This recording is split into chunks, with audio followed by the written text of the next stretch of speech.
Sekiller-killernya dosen itu nggak ngekill beneran cuy. Jadi santai aja cuy.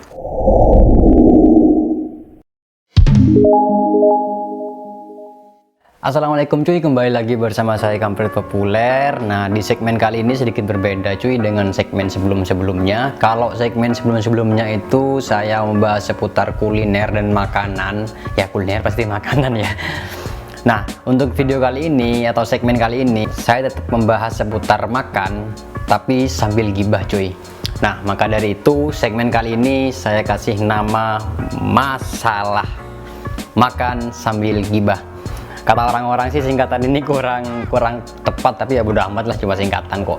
Kalau video-video sebelumnya cuy saya pernah ngibahin soal skripsi. Nah, buat kalian yang belum pernah nonton silahkan tonton, linknya ada di atas. Nah, untuk video kali ini cuy saya mau makan sambil bahas seputar problematika mahasiswa. Jadi hampir semua mahasiswa itu pasti bakal mengalami dan bertemu sama yang namanya dosen killer cuy. Karena ini judulnya masalah makan sambil gibah, jadi saya mau makan yang pedes-pedes cuy. Nah, ini sudah saya menyiapkan ini ada pop mie pedes geledek. Kenapa saya memilih pop mie ini yang pedesnya geledek ini? Karena menurut saya membahas sesuatu yang menjengkelkan atau membahas seseorang yang menjengkelkan itu tepat sekali cuy kalau kondisi tubuh kita itu sedang pedas gitu loh. Karena kata orang-orang itu kalau tubuh kita pedas jadi amarah kita itu jadi menggumpal gitu, jadi enak membahasnya gitu cuy. Tepat sekali kalau bahas dosen killer, karena dosen killer itu menjengkelkan sekali menurut saya gitu cuy. Nah, di video kali ini sebenarnya saya itu mau memberikan solusi kepada teman-teman mahasiswa bagaimana caranya menaklukkan dosen. Wih, menaklukkan deh. Bagaimana caranya menghadapi dosen killer cuy. Nah, pop mie ini cuy kalian bisa mendapatkan, beli maksudnya, di toko-toko terdekat ya kayak Alfamart, Indomart, atau toko-toko kelontong lainnya ya, pokoknya terdekat lah, bengkel, pom bensin dan sebagainya kalau ada sih. Nah, oke cuy, langsung kita coba aja ya sembari menunggu pedesnya cuy. Wih,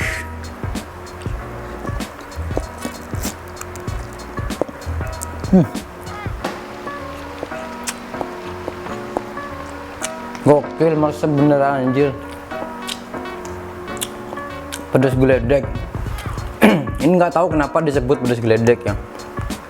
Mungkin besok-besok ada pedes pick up atau truk kali ya, atau traktor sekalian. Dan level pedesnya mungkin lebih meningkat. Kita tunggu pedesnya cuy. Ini sudah mulai pedes nih.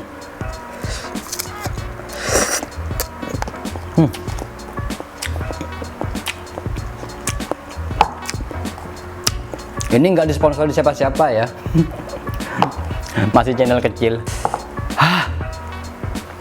Oke cuy, sejatinya hampir di seluruh universitas atau jurusan itu pasti ada yang namanya dosen killer cuy. Gak bisa dipungkiri itu, pasti ada itu. Itu emang kayak sengaja diciptakan oleh Tuhan sebagai bumbu dalam proses perkuliahan gitu. Emang sengaja diciptakan supaya proses perkuliahan kita itu lebih berwarna dengan adanya dosen killer gitu cuy. Tapi kalau dibiarkan gitu kan ya, menjengkelkan juga dengan adanya dosen killer gitu kan. Tapi jika kita mau jadikan itu sebagai proses pembelajaran untuk kita, itu sebenarnya it's okay aja dengan adanya dosen killer. Dan pasti akan ada manfaatnya dengan adanya dosen killer. Manfaat yang nyata untuk kita ambil dari adanya dosen killer ialah minimal kita tidak meniru perbuatan dosen yang sudah dilakukan kepada kita cuy. Ya gitu cuy. Jadi kita tidak boleh melakukan hal yang sama kepada orang lain. Cukup dosen itu aja yang melakukan pada kita. Itu manfaat yang bisa kita ambil dari adanya dosen killer. Udah, itu aja. Nah, berbicara tentang dosen killer cuy, pasti persepsi dasar kita itu terhadap dosen killer itu pasti dosen yang galak ya kan, pelit ke nilai dan over disiplin. Itu ciri-ciri mendasar dosen killer cuy.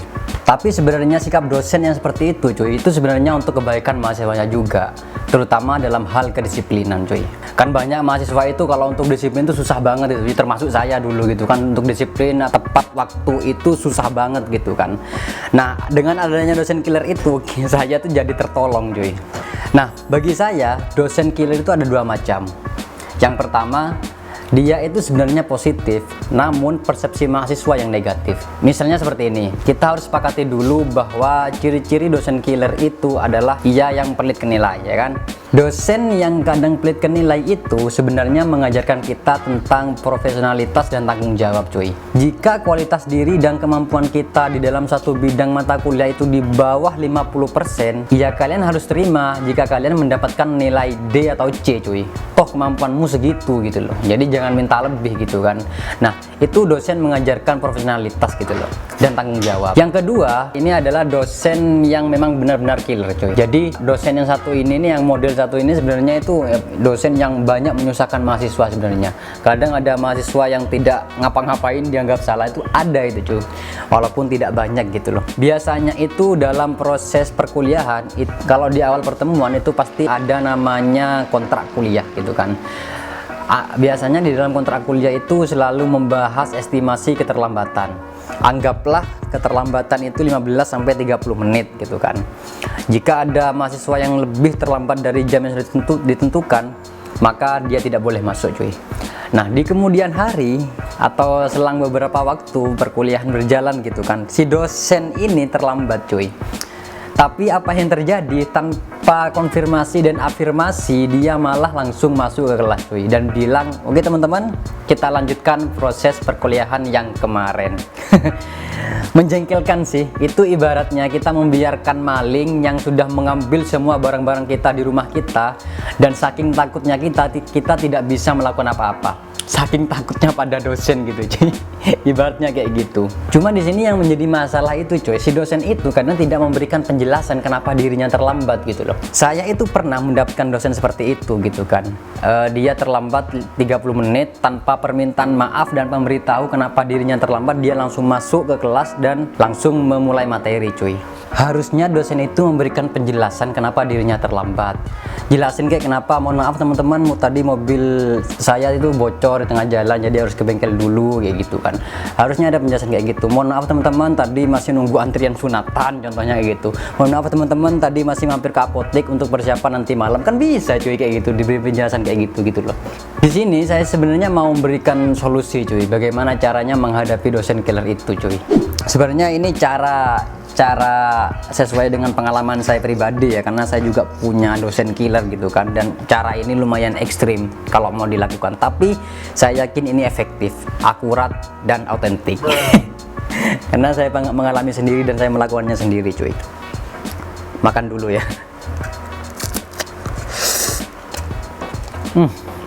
Jadi ada top 5 bagaimana cara menghadapi dosen killer. Nggak hanya menghadapi sih, tapi juga menaklukkan, cuy. Yang pertama, jangan mengambil mata kuliah yang ia ampuh. Gimana? Keren kan? Pokoknya jangan mengambil mata kuliah yang ia ampuh. Tapi jika kalian sudah terlanjur, syukurin, cuy. Enggak ya, saya enggak kayak gitu, cuy. Ya pokoknya kalian jangan mengambil mata kuliah yang dia ampuh. Jadi sebelum kalian mengambil mata kuliah, ya kalian harus tahu dulu ini dosen nih mengajar di mata kuliah apa. Kalau misal dia mengajar di mata kuliah A dan kebetulan dia yang mengampuh, ya ambil dosen yang mengampuh lain di mata kuliah yang sama kayak gitu, cuy. Kan biasanya ada yang kayak gitu-gituan kan. Nah, itu yang pertama, cuy. Ini walaupun agak ngawur tapi bener, cuy. Yang kedua adalah amati dan cermati kesukaan dosen. Pokoknya amati sesuatu yang ia suka. Semuanya. Mulai dari warna kulit, warna favorit dan sebagainya. Pokoknya amati semuanya, cuy. Nah, untuk mengamati ini ada dua cara sebenarnya. Cara yang pertama itu bisa kalian amati sendiri. Kalau dia di kelas itu ya pokoknya amatilah dia pakai baju apa, kesukaannya apa dan sebagainya. Dan cara yang kedua ini bisa kalian tanya-tanya kepada senior-senior kalian atau tanya kepada veteran-veteran yang masih ada di sana yang pernah menjadi korbannya dosen killer ini, cuy. Nah, itu akan memberikan semua informasi terkait dosen itu. Karena dia tuh yang paling banyak tahu tentang budaya yang ada di kampus di situ, dan dia itu kayak sudah menguasai arena yang ada di kampus itu, cuy. Salah satunya dosen itu, dia pasti tahu gitu loh, karena dia sudah pernah menjadi korbannya, cuy. Jika kalian sudah tahu tentang dosen itu, usahakan ikuti kemauan dosen itu, cuy. Seumpama dosen itu menyukai mahasiswa yang tidak terlambat, ya usahakan kalian tepat waktu. Kalau perlu lebih, jangan sampai telat, cuy. Kalau dosennya itu suka mahasiswa yang berpakaian rapi, ya berpakaianlah rapi, cuy. Nggak ada ruginya kok. Kalau emang dosen itu suka mahasiswa yang banyak bertanya di kelas, tanya, cuy. Semuanya pokoknya tanyain semuanya. nyambung nggak nyambung pokoknya tanyain, setidaknya kita sudah mengalahkan mentalnya kita cuy, kayak gitu. Biasanya sih dosen bakal menyukai mahasiswa yang paling banyak bertanya di kelas, dan dosen killer itu biasanya tidak menyukai mahasiswa yang banyak protes terhadap keputusan yang sudah ia ambil. Contohnya itu kalau dia mintanya tugasnya dikerjain dengan cara tulis tangan, ya kalau ada mahasiswa yang protes biasanya dia tidak suka cuy, dan itu bakal diingat sampai mati sama dosen cuy, dan nilai kalian yang bakal terancam. Yang ketiga cuy, ini cara yang paling efektif, yaitu adalah ikut penelitiannya dosen. Nah biasanya kan dalam Tridharma perguruan tinggi itu kan ada 3 tuh ya kan, ada pendidikan, pengabdian, dan penelitian tuh. Nah biasanya dosen itu yang mengisi penelitian-penelitian itu gitu loh. Nah di saat dosen mau melakukan penelitian, biasanya dia bakal mengajak mahasiswa untuk dijadikan asisten penelitiannya dia, ya kayak membantu mahasiswa, membantu dosen mencari data gitulah cuy. Kebetulan si dosen killer ini true story loh ya, si dosen killer ini membuka oprek buat mahasiswa yang mau dijadikan asistennya dia cuy. Karena ini kesempatan bagi saya gitu kan, akhirnya saya mendaftar gitu cuy. Setelah melakukan banyak seleksi, wawancara, dan juga tes kemampuan gitu kan, akhirnya saya diterima di situ cuy. Setelah melewati banyak saingan lah, lumayan banyak saingannya pada waktu itu. Singkat cerita, akhirnya langsung berangkat ke lapangan, ke desa terpencil cuy. Namun yang saya dapatkan di lapangan itu, saya mendapatkan banyak perbedaan dari dosen itu. Berbeda 160 derajat cuy, serius. Bayangkan saja, dosen killer kan yang terkenal dengan ganas gitu kan, pet kenilai, over disiplin. Ternyata di lapangan dia menanyakan sempak saya cuy. Jadi gini ceritanya, di saat mau melakukan penelitian gitu kan, saya di briefing dulu. Nah di saat briefing itu saya garuk-garuk cuy. Nah dosen itu tanpa bertanya terlebih dahulu langsung bilang kayak gini, makanya kalau mau penelitian itu sempak harus bawa banyak kayak gitu cuy. Kamu bayangkan aja gitu loh, dosen killer yang galak di kelas ternyata di lapangan nanyain sempak gitu loh. Nah itu membuat saya kayak wow gitu loh, ternyata sekiller-killernya dosen ini ternyata ada poin perhatiannya buat mahasiswanya gitu cuy, dan itu membuat saya ternyuh gitu loh. Akhirnya apa? Akhirnya saya dibeliin sempak cuy sama dosen itu gitu loh. Pasti kalian nggak akan mikir kan, dosen killer beliin sempak mahasiswanya gitu loh. Keren cuy. Nah akhirnya singkat cerita, penelitian selesai, akhirnya komunikasi saya dengan dosen killer itu jadi lancar lah, jadi baik. Akhirnya saya mendapatkan nilai yang ya kalau teman-teman yang lainnya itu mendapatkan C, saya mendapatkan B+ cuy. Alhamdulillah cuy. Ya mungkin karena kedekatan itu dan juga mungkin kemampuan otak saya kali ya, nggak tahu lah, pokoknya saya mendapatkan nilai yang lumayan tinggi dibanding dengan mahasiswa yang lain. Itu cara yang saya lakukan cuy untuk menghadapi dosen killer. Nah cara yang selanjutnya adalah sering-seringlah masuk ke kantornya atau ke ruangannya dosen killer itu, pura-pura bertanya, kayak ngomong kalau kalian tuh suka pada materi yang dia sampaikan. Pokoknya pura-pura kalau kalian itu antusias terhadap materi yang dia sampaikan cuy, walaupun kalian nggak paham gitu loh.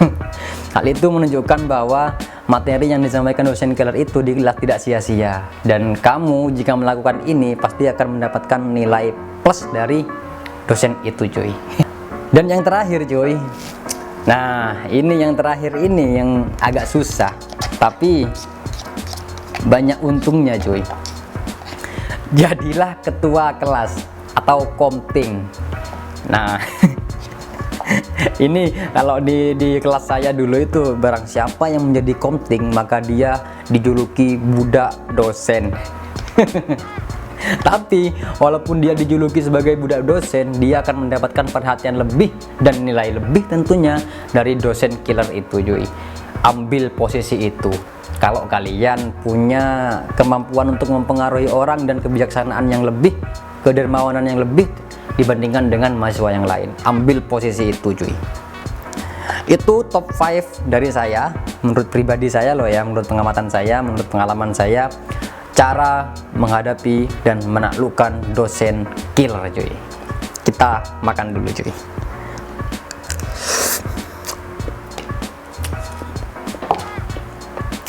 Emang ngeselin sih menghadapi dosen killer, tapi ya kita harus melewati itu gitu loh. Kita harus menganggap itu sebagai hal-hal yang baik gitu, karena aku yakin dosen itu kan guru.